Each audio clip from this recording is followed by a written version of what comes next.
Hey, what is up, guys? It's your boy Savage Instincts yet again. I know, it has been a while since I made my last video, but I have been sick. I meant to do one over the holiday season, and I caught something from my family. Yeah, there's no better way to get sick than to get near people who are genetically similar to you and have them catch something so that you could catch it.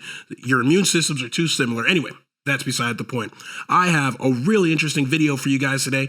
It's How to Survive in the Hood by 301ODAWG. Apparently he's from TikTok, but I started watching his videos, and I don't know if you guys know this, but I'm actually from the Bronx, New York. Now, this doesn't mean that I live directly like in the most hood spot in the Bronx, but I was definitely hood adjacent. In other words, I was exposed to constant hood elements, which I think is basically like living in the hood. It is living in the hood, basically. You're going to run into hood dudes. There's going to be hood dudes at school. There's going to be hood dudes on the street. There's going to be hood dudes at night, in alleys, in your building, wherever you're at. So yes, did I live in the hood? Absolutely. I lived in the hood. That's all I mean to say. And some of these videos were so relatable, I just had to react to them because I remember I watched one and some dude was like, this is exaggerated. I can't find the comment now, but he said that it was an exaggerated video, and there's no way that some of these things are exaggerated. Some of these things are like dead on. So I thought I should just do my own recap just so anybody who's not completely familiar with what it's like to have to survive in the hood can actually get a real taste from somebody who's lived in the hood of what it's like to live in the hood. So without further ado, here's the video. Now, I don't care if you let the bank, the HCM, or your grandmother gave you a little something in your birthday card. You do not count money Obvious. in the hood. Don't if you count do your this, money. you pretty much just make yourself a lick. For Right. those of y'all who don't know, a lick is pretty much just somebody who's easy to rob. Now let's get back to the video.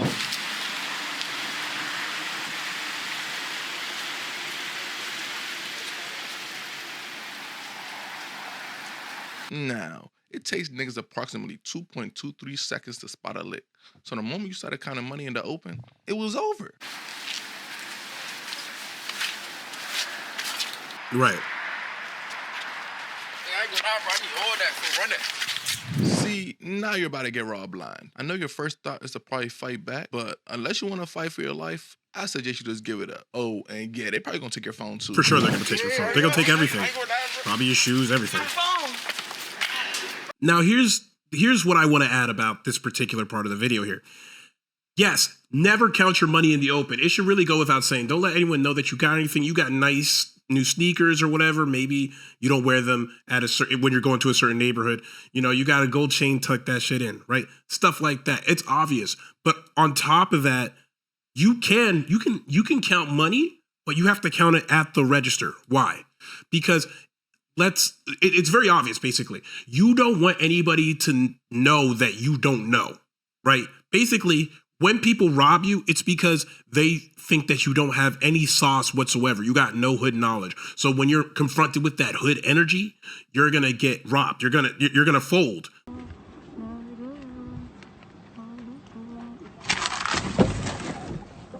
Motherfucker just took my money. Because you don't have any basic common sense or self-defense skills to know that if people see you with money, they're going to take it in this neighborhood, and you don't know anything about that energy that they got, right? So that's why if you count it at the register, they may not even rob you, because they'll be like, and if you count it close, like, I'm willing to defend what I got, psychologically, it shows like you're prepared to defend yourself, and you're defending yourself up front. Not to mention, common sense also dictates, unless you really need that money, and even then you might want to wait.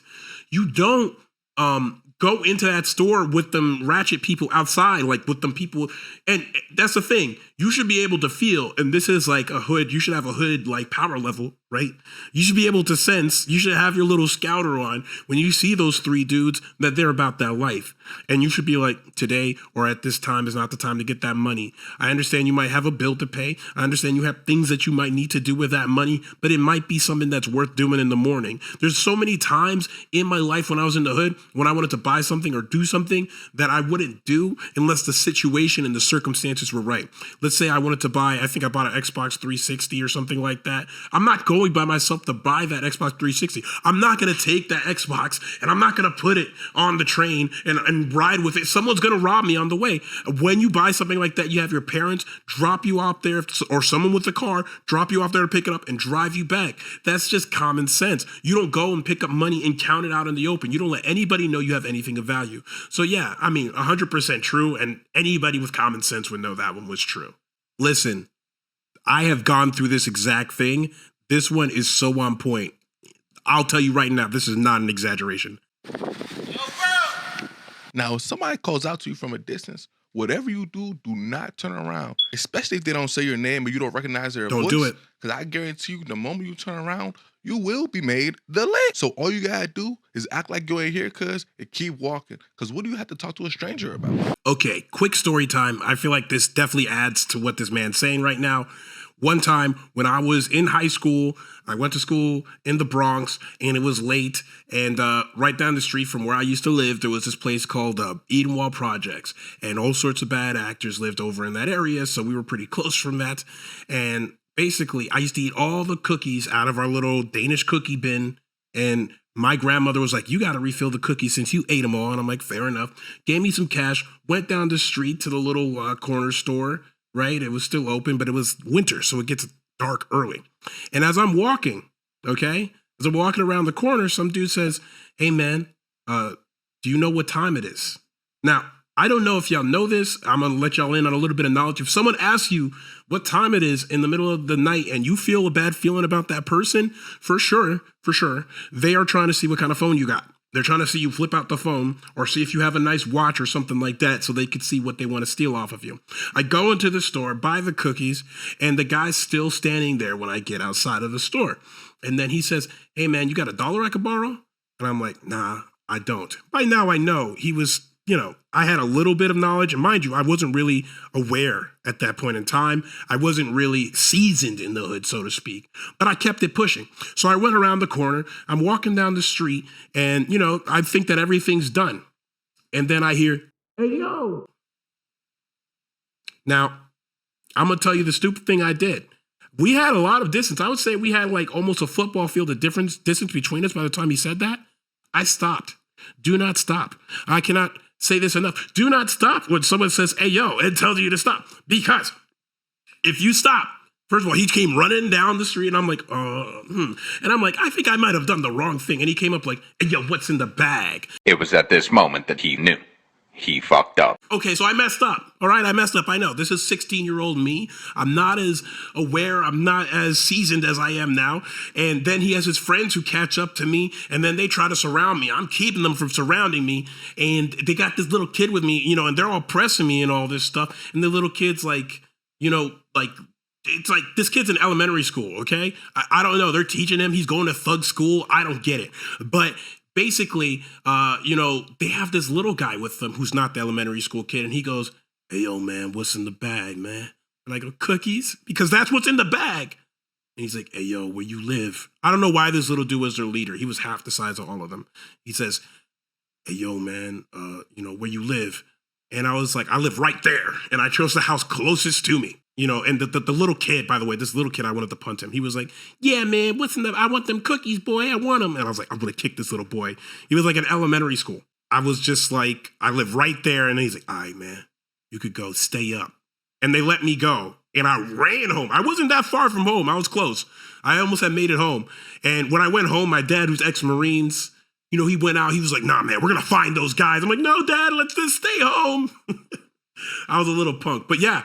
This is certified hood knowledge. Do not stop when they ask you to stop. Do not stop. I love this one because I didn't know there was an answer to this at all.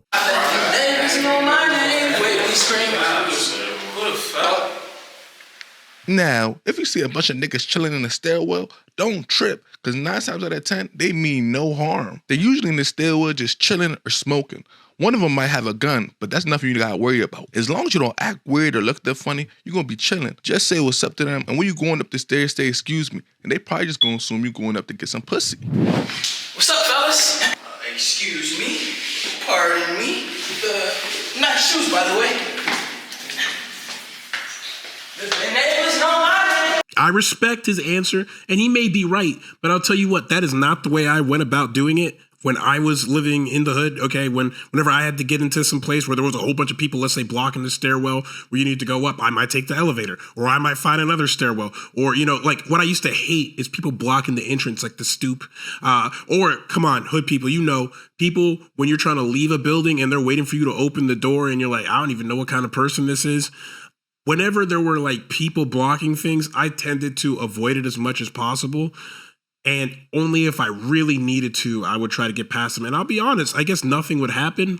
But when you find yourself in that situation, it kind of hits different. It's not like you feel 100% comfortable when you do it. It's going to feel uncomfortable. You're going to feel vulnerable. All them people know each other. And like I said, it only takes one little sideways glance for them to start robbing you. So, I guess you could take this man's advice, but my advice would always be to try and find another way to get through. Yeah, that's going to be it for, this video. I bet you didn't think I was from the hood. They used to call me white boy and Oreo in school simply because of the way I speak. But to me, I don't see any difference. I lived in the hood. I was from the same environment. Just because I carried myself a little bit differently doesn't mean that I'm not from the same area you're from and I don't have the same or a similar background from you. You got to get to know people, and people present themselves differently regardless of their environment. But I loved making this one. I remember watching these videos. I was like getting flashbacks left and right. If you guys liked it, just go ahead and hit a like. We just hit 100 subscribers. It's huge for me. Super great. One of my videos did pretty well. So I'm very excited about, the future of YouTube. If you guys are excited to see me make more videos, I got my link tree in the description below, as well as a link to the playlist of some of these original videos. If you guys want to see me react to more, just go ahead and put it in the comments. Otherwise, Savage Instincts out.